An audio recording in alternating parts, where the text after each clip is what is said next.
Aloha everyone, my name is Alessandro and this is the Temple of Surf, the podcast. We'll give you full access to the best surfers, skaters, shapers, surfboard collectors, shop owners in the world. Discover with me their stories, the greater successes, amazing behind the scenes, and much more. Aloha! Welcome to the 19th episode of the first series of the Temple of Surf podcast. Today with us, part of the World Surfboard Collector category, Daves Vintage Surfboards. Let's discover more about his collection, his stories, and much more.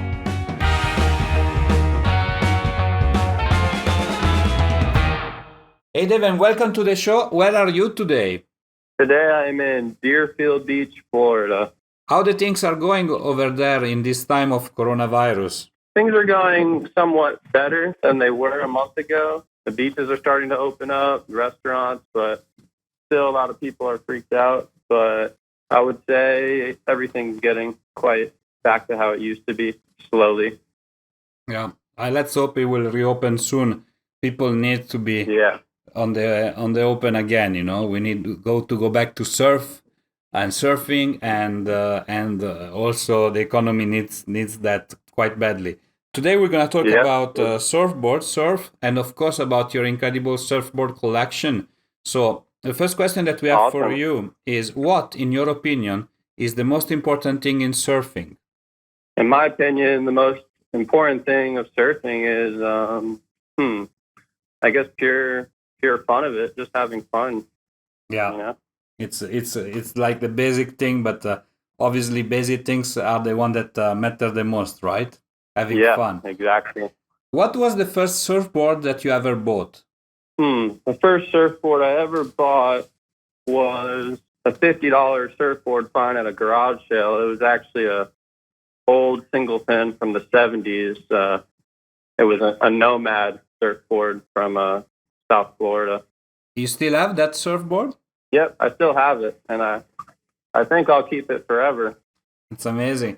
You know, so far you are the only one that answered that he still has his first surfboard. So wow. As a collector, most of us, you know, like kind of sold or gave away our first surfboard, but it's a very good thing that you kept it with you. Yeah, I think I will keep it forever just because it has a super special place in my heart. Just because when I look at it, it reminds me of just the start of everything. It really means a lot to me. When did you start realizing that you became a surfboard collector? I guess I realized it when I really started to just acquire a lot of vintage surfboards because they really caught my attention. So when I had about five of them, I started really collecting them. Okay. I started to collect them 4 or 5 years ago. Okay, that's recently actually, right? But time goes fast, so cool. Tell us more about your collection. How many surfboards you have, and what is the most representative board of the whole collection, or the one that you are very attached to?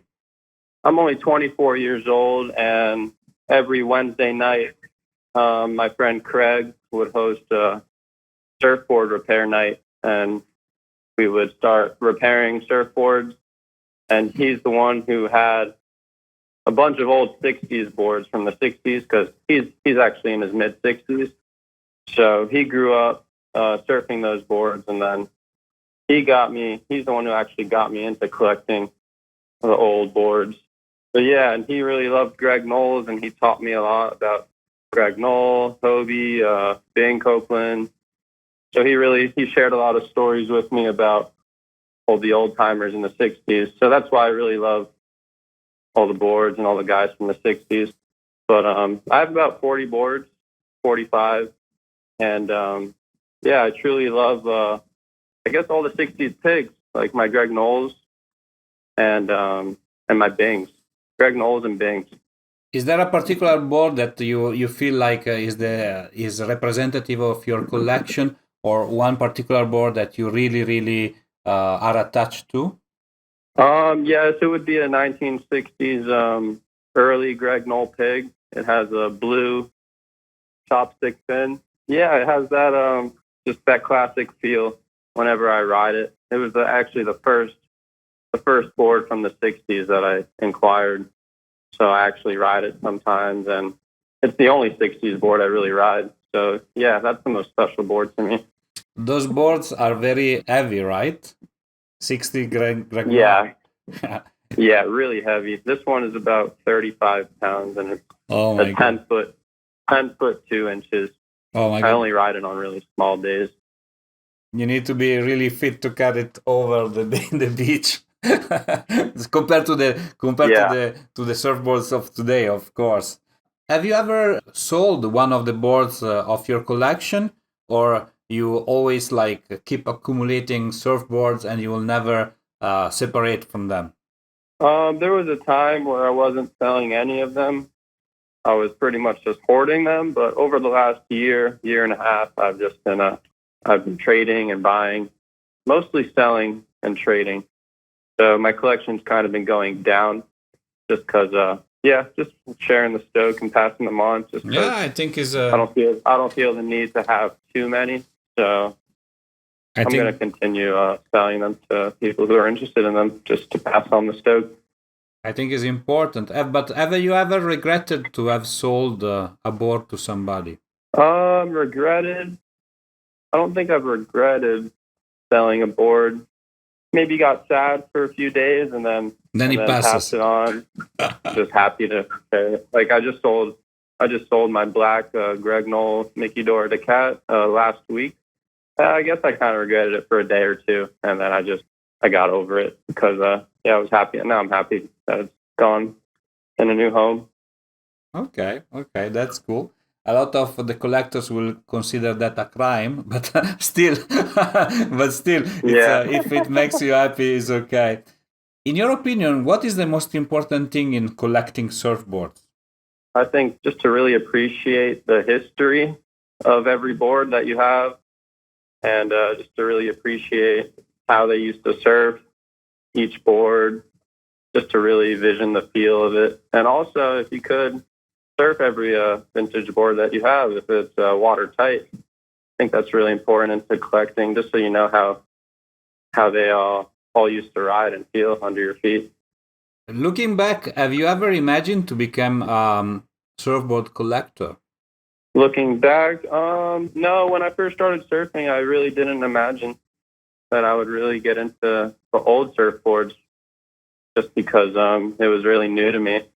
And I actually, I never really thought that I would. But then when I saw the beauty of them and how awesome they were, I just couldn't get enough.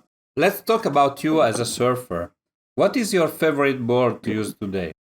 I was riding a 9'6" Bing California Squaretail for about 3 years.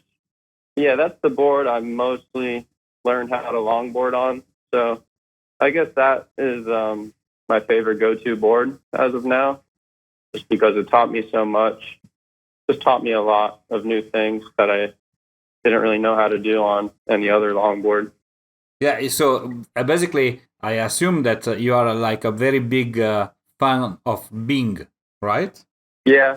You always say about that. So I think definitely are amazing shapers. So it's a lot of history. Really great and amazing boards. We're gonna finish our interview of today with a short Q&A session. So please answer the first thing that comes up to your mind. Okay. Okay. The best surfboard that you ever ridden? Probably a 9'2" Donald Takayama Bing. Oh, wow. It was a Bing Donald Takayama model from the late 60s. Amazing. And I rode that board at Swami's Beach in Encinitas, California. That was probably the most fun session I've ever had, and favorite board. The best shaper of all time? Best shaper of all time would definitely be Greg Knoll. Yeah. Cool. Yeah, of course. In your opinion, the most promising shaper, like a young talent? My favorite shaper today is Ryan Birch.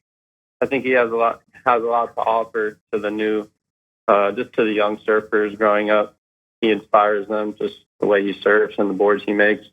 His longboards, twin fins, pretty much all his craft is really awesome. Cool. Your favorite surf spot?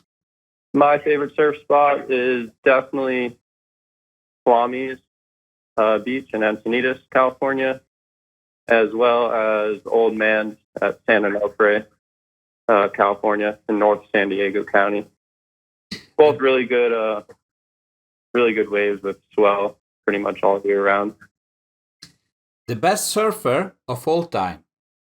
Best surfer of all time, I would say, in my opinion, Joel Tudor, just because of how smooth he is.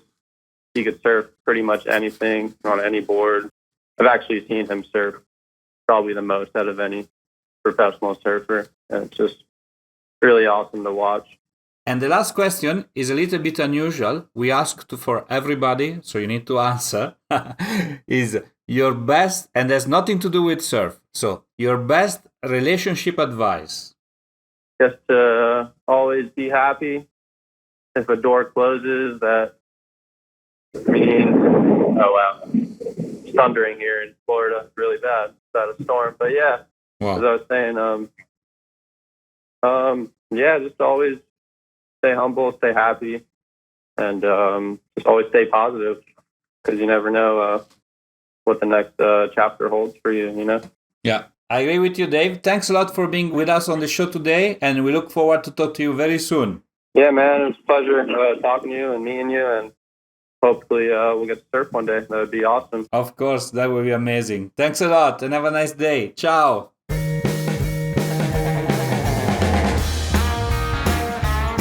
Hi, it's me again. I hope you enjoyed our today's episode. If you want to know more about us, please follow www.thetempleofsurf.com and all our social media. Mahalo!